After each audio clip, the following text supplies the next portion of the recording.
Assalamualaikum warahmatullahi wabarakatuh. Bismillahirrahmanirrahim. Alhamdulillahi rabbil alamin. Wabihi nasta'inu ala umurid dunya waddin. Wassalatu wassalamu ala sayyidil anbiya'i wal mursalin, nabiyyina Muhammadin al-mab'uthi rahmatan lil alamin, wa ala alihi wa dhurriyyatihi wa sahabatihi wa man tabi'ahum bi ihsanin ila yaumiddin. Amma ba'd. Jamaah sekalian, ikhwatal iman rahimani wa rahimakumullah. Alhamdulillah, di waktu maghrib ini kita mendapatkan taufik dan pertolongan dari Allah tabaraka wa ta'ala. Di waktu maghrib kita ruku', kita sujud, kita mengagungkan Allah subhanahu wa ta'ala dan merendahkan diri kita kehambaan Allah subhanahu wa ta'ala. Ini yang kita yakini sebab utama meraih kemuliaan di sisi Allah subhanahu wa ta'ala.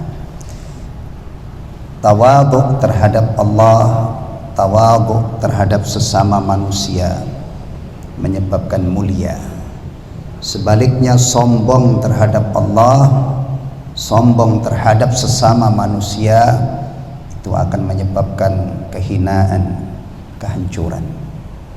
Baik, alhamdulillah, lebih dari itu semua kita masih diberi kesempatan untuk melanjutkan menelaah kitab Al-Adabul Mufrad, kitab yang disusun oleh Imam Al-Bukhari rahimahullah, yang di dalamnya dihimpun hadis-hadis Nabi, athar-athar para sahabat yang terkait dengan bab adab dan akhlak. Insyaallah malam ini kita akan mulai dari hadis yang ke-33 ya. Pada pertemuan yang lalu kita sudah sampai bab da'watil walidain ya, doa kedua orang tua, di mana hadis yang pertama yang dikutip oleh Imam Al-Bukhari rahimahullah dalam bab ini, bahwa Nabi SAW menjelaskan ada 3 macam doa yang pasti diijabah oleh Allah, tidak diragukan lagi. Pertama, doa orang yang teraniaya. Coba bayangkan orang itu teraniaya karena sebab apa? Kadang-kadang sebab hartanya diambil oleh orang lain, dizalimi karena hartanya diambil orang lain dengan cara yang tidak diridhoi oleh Allah, atau nyawanya, atau ketidak sampai nyawa disakiti, berdarah-darah, ini juga mazlum ya kan. Ada juga yang teraniaya karena harga dirinya atau kehormatannya diinjak-injak. Orang-orang yang teraniaya dikhabarkan oleh Rasulullah SAW doanya diijabah oleh Allah. Maka hati-hati dalam hidup. Biasanya yang berpotensi menganiaya itu siapa? Orang-orang yang kuat. Yang teraniaya wong-wong cilik. Nah, ya. Baik. Yang kedua, doanya musafir. Seorang ketika dalam bepergian jauh, apalagi kalau yang musafir ini saleh ya. Karena kadang-kadang orang musafir itu tidak seperti ketika dia mukim. Mukim itu kelihatannya Masya Allah saleh, pas giliran musafir nggak ada tetangga yang lihat, nggak ada orang lain kenal. Itu kalau yang tidak tulus imannya, yang tidak tulus ibadahnya, itu sudah berubah ya. Maka safar itu dikatakan safar karena mengungkap siapa orang ini sebenarnya. Benar-benar orang baik atau pura-pura baik itu terungkap ya. Kalau misalnya ini warga sekitar masjid ini dengar adzan kemudian ke masjid, itu ringan banget kan.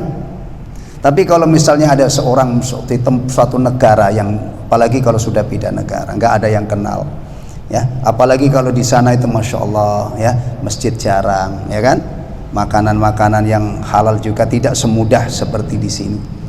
Ini kalau nggak kuat-kuat iman itu sudah berubah, ya. Yang ketiga adalah doa tidak baik orang tua terhadap anaknya. Hati-hati ini, ya. Anak dididik supaya membuat orang tuanya ridho, jangan kurang ajar, ya. Dan kalau ada seorang anak muslim, dia mempraktekkan apa yang diajarkan oleh Allah dan Rasulullah kepada bapaknya, kepada ibunya, pasti ridho. Benar kan? Baik.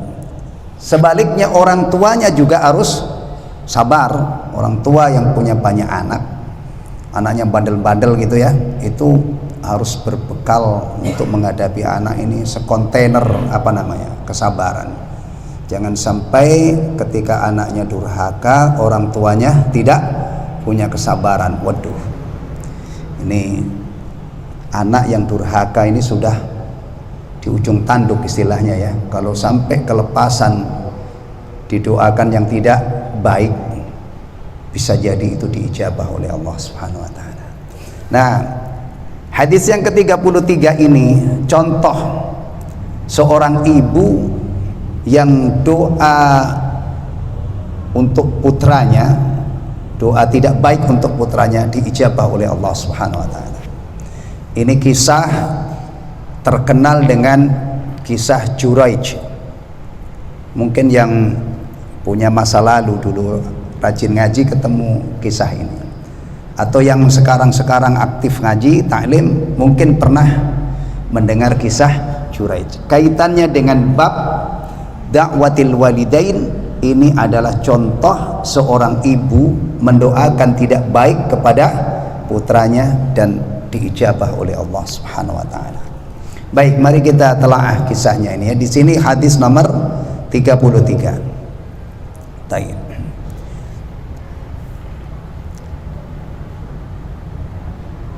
Kisah Juraij ini diriwayatkan juga oleh Imam Muslim, ya, fil birri wassilah, ya, dalam bab al birri wassilah. Jadi diriwayatkan Imam Bukhari dan Muslim rahimahumallah. An Abi Hurairah radhiyallahu anhu qala, dari Abu Hurairah semoga Allah meridainya, beliau berkata, sami'tu Rasulullah sallallahu alaihi wasallam yaqul, saya mendengar Rasulullah sallallahu alaihi wasallam bersabda, ma takallama mauludun minan nas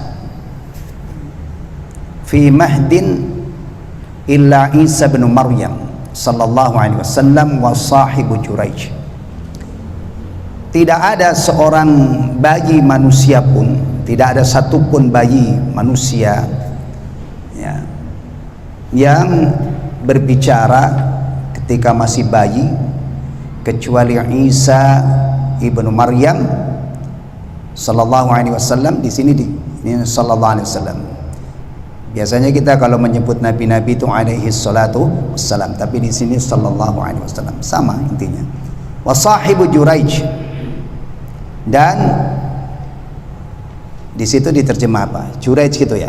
Oh, enggak, bukan Juraijnya, sahibu Juraij, bayi yang ada kaitannya dengan Juraij, bukan Juraijnya. Juraij mah ini sudah dewasa, ya. Maksudnya sahibu Juraij itu adalah anak kecil atau bayi yang terkait dengan urusan Juraij. Nanti dari kisah ini jelas, ya. Baik. Qila ya Nabi Allah, ditanyakan kepada Nabi, ya Nabi Allah, wahai Nabi Allah.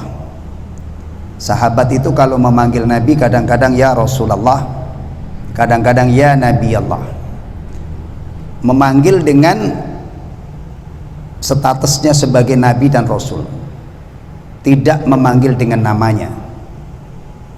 Ini yang membimbing langsung adalah Allah Subhanahu wa taala.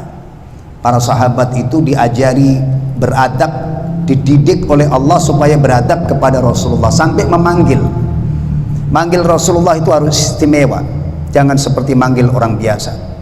Umar kalau memanggil Abu Bakar, ya Abu Bakar. Abu Bakar memanggil Umar, ya Umar radhiyallahu anhu. Tapi sahabat kepada Rasulullah tidak memanggil ya Muhammad. Allah tidak berkenan nabinya dan rasulnya dipanggil oleh sahabat-sahabatnya dengan namanya. Nah, maka perhatikan, kita juga kalau misalnya mengutip hadis Rasulullah, ya, atau menyebut Rasulullah, sebutlah dengan sebutan yang istimewa. Jangan seperti menyebut Muhammad selain beliau sallallahu alaihi wasallam. Misalnya Rasulullah Muhammad sallallahu alaihi wasallam bersabda, baginda Nabi besar Muhammad sallallahu alaihi wasallam bersabda, itu menunjukkan kita ketika menyebut nama beliau kita iringi dengan pemuliaan dan penghormatan. Jangan menyebut Rasulullah Muhammad berkata, Muhammad berkata, Muhammad yang mana? Ada jutaan nama Muhammad. Tapi kalau dikatakan Rasulullah Nabiullah Muhammad sallallahu alaihi wasallam, Rasulullah Muhammad sallallahu alaihi wasallam, atau ada kebiasaan di kita ini Nabi besar Muhammad sallallahu alaihi wasallam, itu sudah jelas tidak Muhammad yang lain. Yang dimaksud adalah Rasulullah Muhammad sallallahu alaihi wasallam. Ya. Wa ma sahibu Juraij, siapa bayi yang terkait dengan urusan Juraij ini? Ma itu kadang-kadang bermakna man. Di sini karena ini kaitannya dengan bocah, ya, maka kita terjemah siapa, ya, anak yang terkait dengan urusan Juraij ini. Lalu Rasulullah menceritakan, qala, beliau sallallahu alaihi wasallam bersabda, fa inna Juraijan kana rajulan rahiban fi sauma'atin lahu. Sesungguhnya Juraij itu adalah seorang laki-laki rahib. Rahib ini ahli ibadah, ya, yang berada di tempat ibadahnya, sauma'ah. Di situ diterjemah apa? Rumah ibadah. Rumah ibadah, ya. Ya. Ya. Kalau Nasrani itu kanisah, namanya gereja. Sauma'ah ini kalau di ini apa ya? Tempatnya orang Yahudi itu apa? Menyebutnya sauma'ah, pokoknya rumah ibadah, tempat ibadah, ya.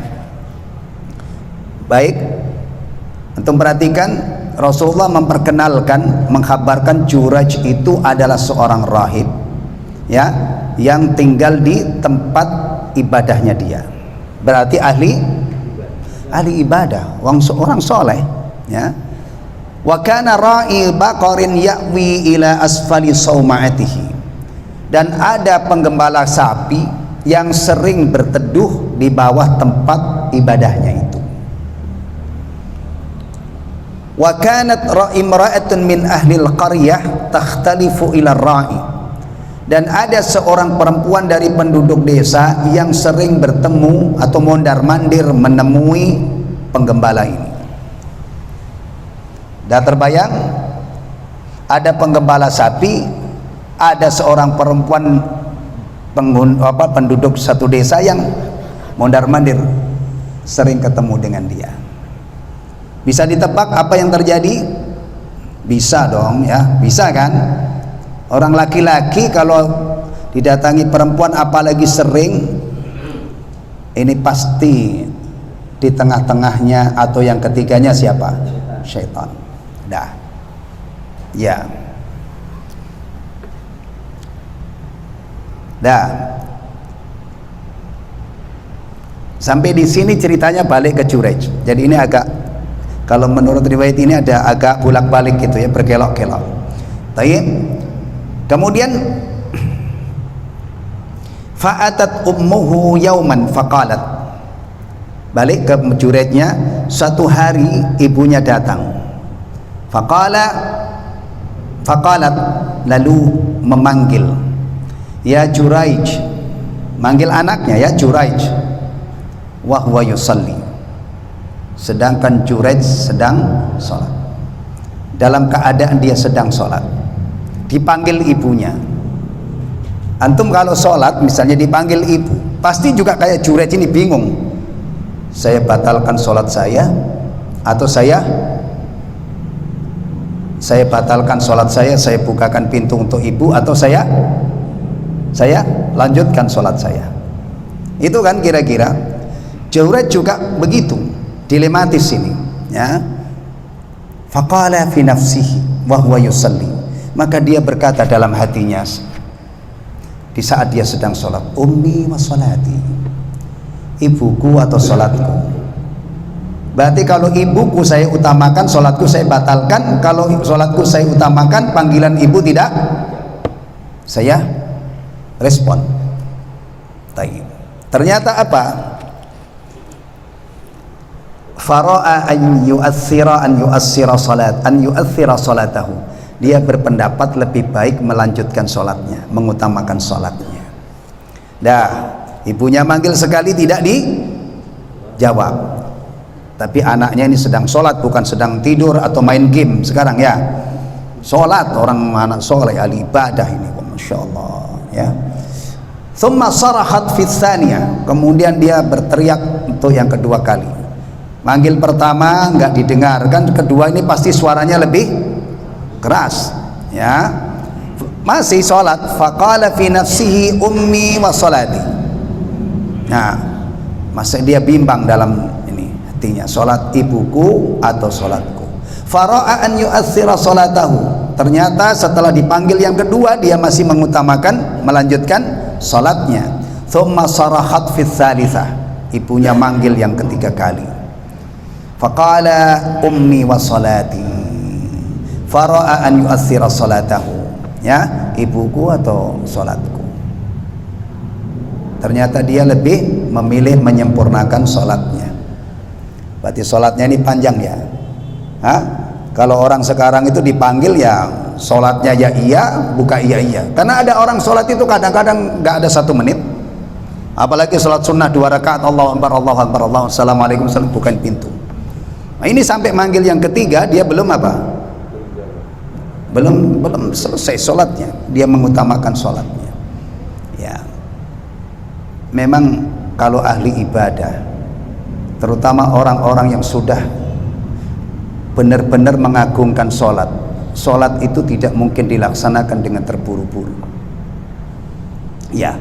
Orang-orang yang mengagungkan sholat itu setidaknya meskipun belum mendapatkan nikmatnya sholat, paling tidak dia berusaha secara lahiriah sholatnya itu bagus.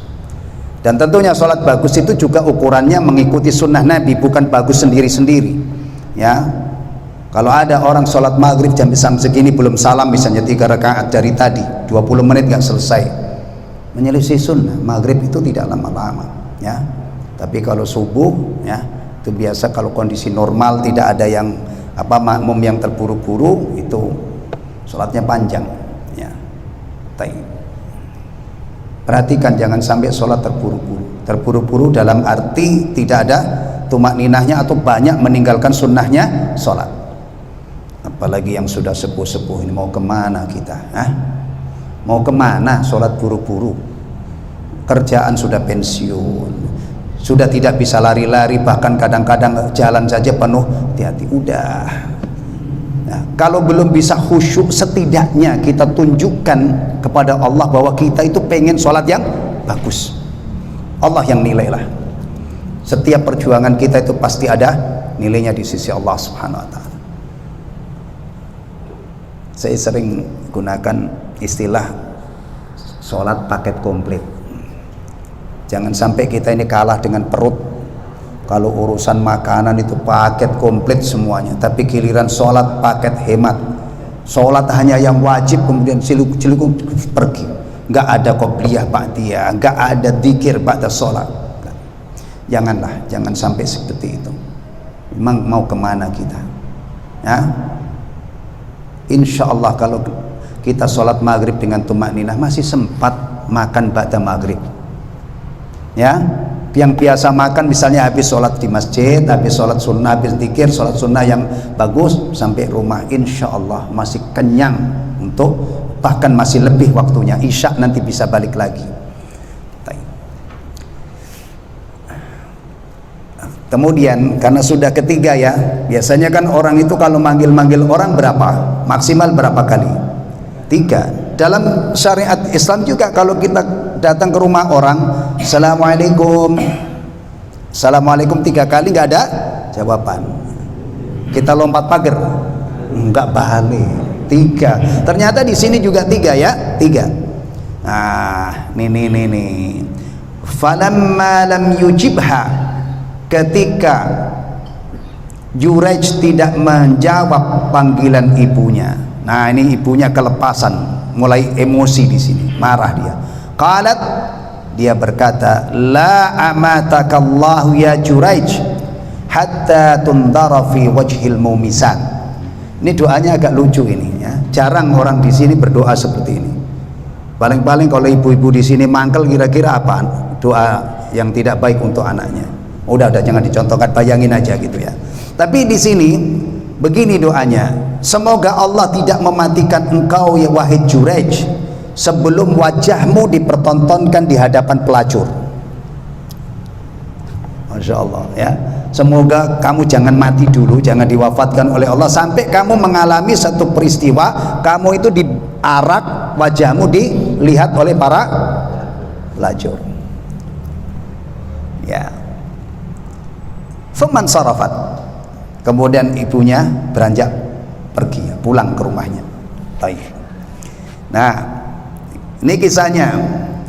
Tadi sudah disebutkan bahwa ada penggembala sapi yang sering berteduh di bawah rumah ibadahnya Juraij. Baik. Kemudian sering ada seorang wanita yang mondar-mandir menemui dia.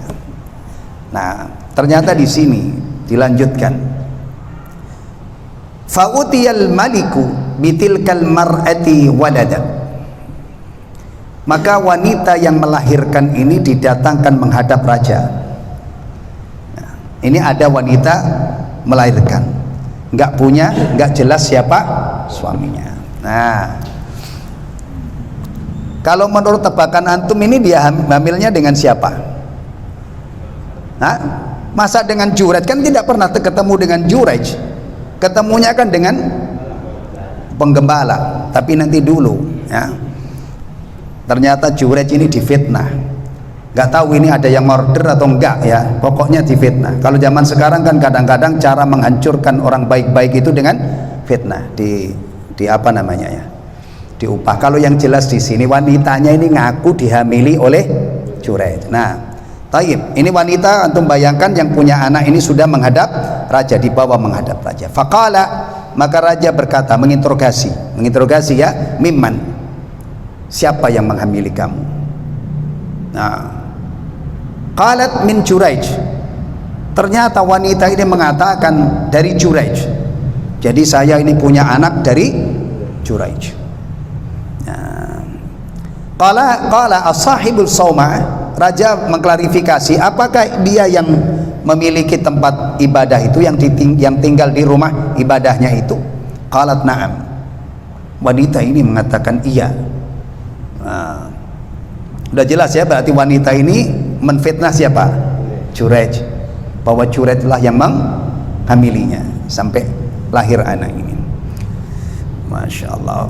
Naam. Lalu setelah mendengar jawaban dari wanita ini, raja memberi komando, ihdimu sauma'atahu waktuni bihi, hancurkan itu tempat ibadahnya, bawa dia kemari. Raja menyuruh rakyatnya untuk menghancurkan tempat ibadahnya. Jadi ternyata dari dulu itu masa itu memang gampang disulut ya. Kalau ada provokatornya itu, wah, bukan hanya sekarang aja ya. Maka kalau ada rusuh-rusuh itu, setelah hancur biasanya dicari provokatornya, orang di balik layar. Ini raja yang nyuruh. Antum bayangin kalau saya juga, antum jadi rakyatnya disuruh ngancurin, wah itu cepet banget itu, bawa apalah gitu ya, semangat banget. Maka lihat efeknya ini ya. Fadarabu sauma'atu bil fu'us hatta waqa'at.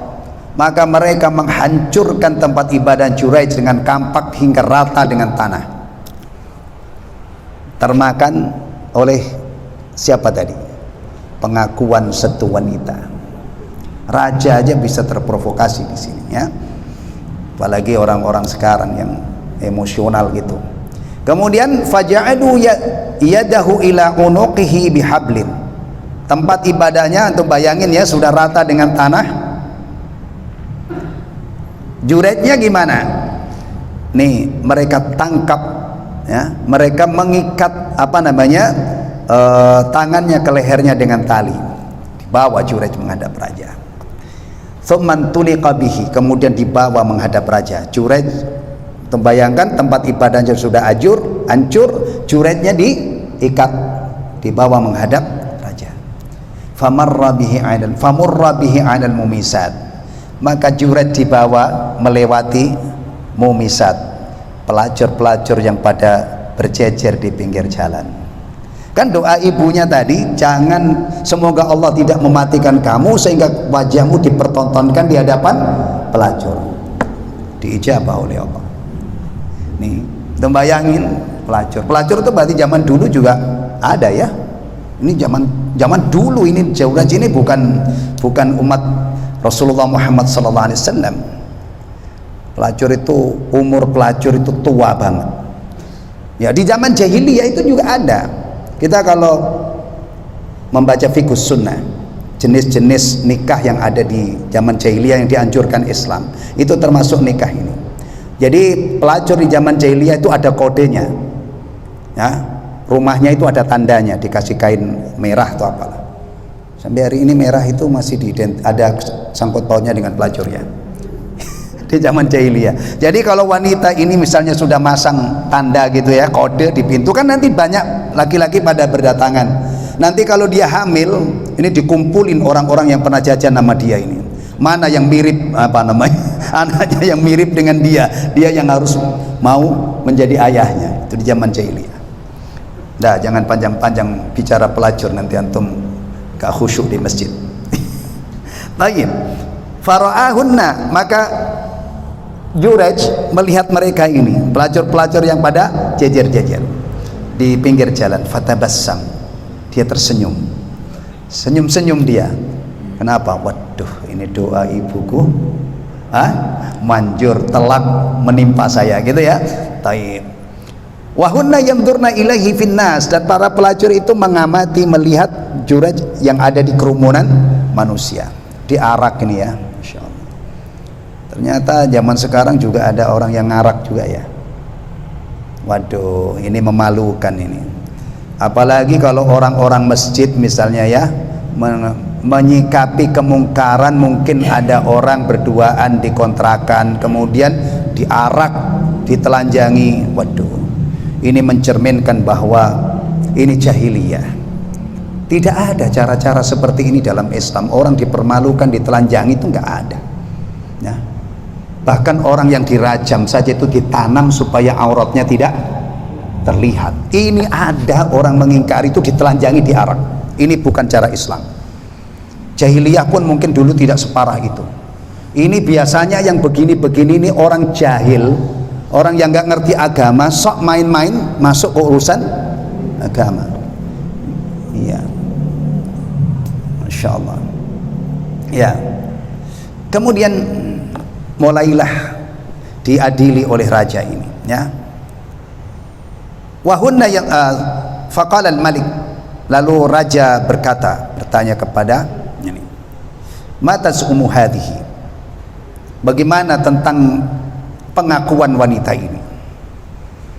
Qala Juraij bertanya, mada su'umu, apa pengakuannya? Qal taz'umu anna waladaha minka, dia mengaku, mengklaim bahwa anaknya ini darimu, berarti kamu yang menjinainya.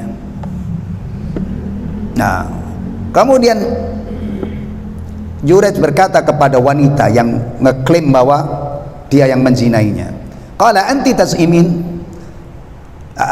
taz'umin, kamu mengklaim, mengaku bahwa saya yang menghamili kamu? Qalat na'am. Wah, mesti ini dia mengatakan iya. Nah, lalu Juraij bertanya, qala aina hadas saghir, di mana bayinya, di mana anaknya? Qalu hada fi hijriyah, itu anaknya di pangkuannya. Fa aqbala alaihi, maka Juraij mendatangi anak itu ya. Faqala man abuk, ini bocah bayi ditanya oleh Juraij, siapa bapakmu yang sebenarnya? Qala ra'il baqar. Anaknya jawabnya, bapakku adalah penggembala sapi. Nah lo tadi wanita ini mondar-mandir menemui penggembala sapi, terjadi apa itu? Berarti di situ terjadi zina. Tapi wanita ini ngakunya dizinai oleh Juraij. Dah clear ya. Nah, ini keajaiban. Makanya Rasulullah tadi di awal cerita beliau mengatakan tidak ada bayi anak manusia yang masih bayi bisa bicara kecuali Isa dan sahibu Juraij. Ini bayi yang ada kaitannya dengan perkara Juraij ini. Tayyib. Nah, lalu gimana itu? Tempat ibadahnya sudah hancur lebur. Qala al-malik, raja berkata, anaj'alu saumataka min dhahab? Maukah tempat ibadahmu aku bangun dari emas? Emas ya? Hah? Berarti kaya raya raja ya. Jangan heran raja sekarang tuh kaya-kaya ya. Raja Hasan al-Bolkiah punya Rolls Royce lapis emas, punya jet pribadi lapis emas, bahkan istananya juga mungkin banyak emasnya juga. Raja itu dari dulu memang kehidupannya ya begini. Subhanallah ya. Ditawari, kami bangun tempat ibadahmu dari emas untuk menebus apa? Penyesalannya, sebagai penyelesaian, menebus kesalahannya. Kalau antum, diantara antum yang ditawarin itu gimana? Yang tadinya itu mungkin dari tanah liat atau dari kayu dipinginin dari emas gitu gimana? Oh iya iya, monggo kan gitu ya. Tapi Juraij lah, dia mengatakan enggak. Qala min fiddah, bagaimana kalau dari perak, tidak dari emas? Jawabannya qala la, tidak. Qala fama naj'aluha, lalu apa yang harus kami lakukan terhadap rumah ibadahmu itu? Qal rudduha kama kanat, dah kembalikan seperti semula. Ini menunjukkan memang orang soleh. Salah satu tanda orang soleh itu dia tidak tergiur dengan kemewahan dunia, mengambil sikap zuhud ya. Bahkan ulama-ulama yang tadinya soleh itu menjadi menyimpang itu kalau tidak bisa menahan hasrat dunianya, imma dunia wa imma jabatan. Anak ngomong umum ya, jangan antum tafsirkan kemana-mana. Ini mengambil pelajaran. Ulama itu selama dia lurus, tidak menjual ilmunya untuk kemewahan dunia, insya Allah sampai mati dia jadi ulama ya. Baik, kemudian rudduha kama kanat. Lalu raja berkata, qala famal ladzi tabassamt, kamu tadi kenapa kamu senyum-senyum itu? Ketika dibawa tadi dia senyum-senyum, itu ditanyakan oleh raja. Qala amran araftuhu, ini sesuatu yang sudah aku ketahui. Adrakatni da'watu ummi, doa jelek ibuku menimpa aku.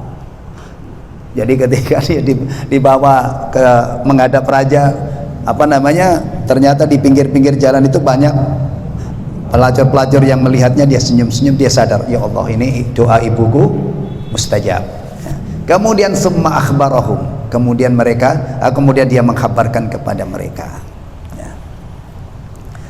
Kesimpulannya apa ini? Kesimpulan yang pertama, idhamu birril walidain wa ta'kidu haqqil wa anna du'aaha mujab. Besarnya berbakti, kewajiban berbakti kepada kedua orang tua, dan penekanan hak ibu. Ini di awal sudah ya, ibumu baru ayahmu ya. Dan bahwa doanya itu mujab, diijabah oleh Allah. Hati-hati, cari ridho orang tua kita, terutama ibu, supaya jangan sampai keluar doa-doa yang tidak baik. Karena kalau orang tua itu ridho kepada anaknya, pasti doa yang keluar adalah doa yang baik untuk anaknya. Isbatu karamatil awliya wa huwa madhabu ahli sunnah khilafan lil mu'tazilah. Menetapkan adanya karamah para wali. Nah, dan ini adalah keyakinan ahlus sunnah wal jamaah.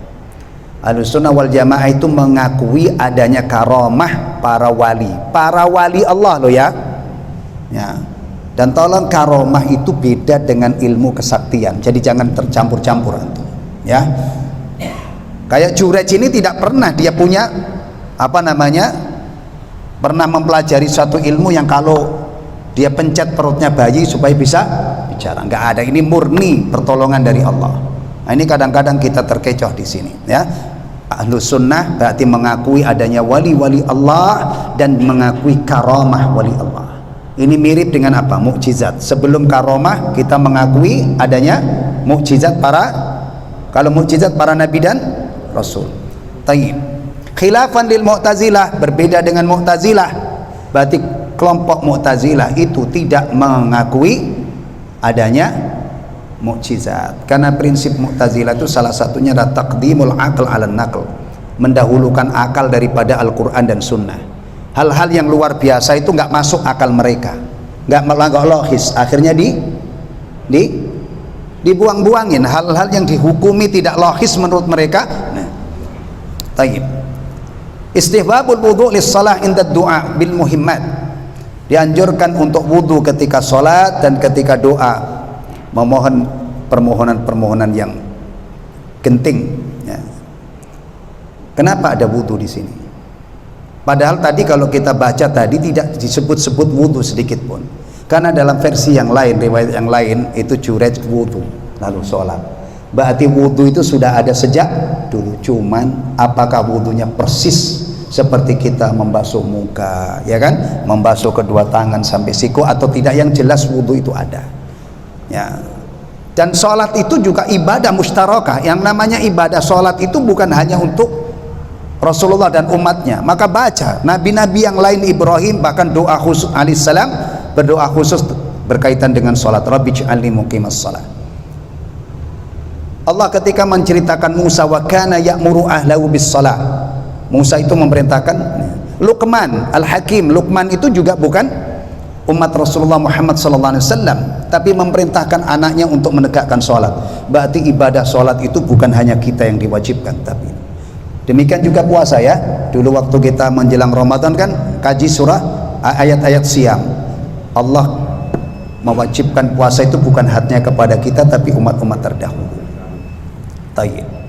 Nah, ini ikhwatul iman agak panjang, ya, tapi insya Allah gampang diingat, ya. Namanya siapa tadi? Juraij. Kena apa istilahnya, ya? Doa ibunya, kena kutuk ibunya, gitu, ya. Ya.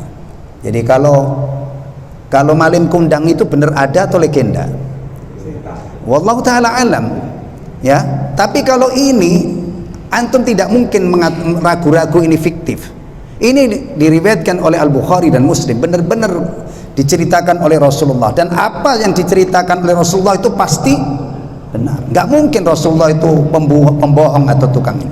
Makanya kalau ada sesuatu disandarkan kepada Rasulullah, cek dulu ini palsu, ini lemah. Atau kalau kisah Juraj ini adalah di samping diriwayatkan Imam Al-Bukhari, juga diriwayatkan oleh Imam Muslim. Kisahnya seperti itu, kisah yang penuh dengan pelajaran, ya.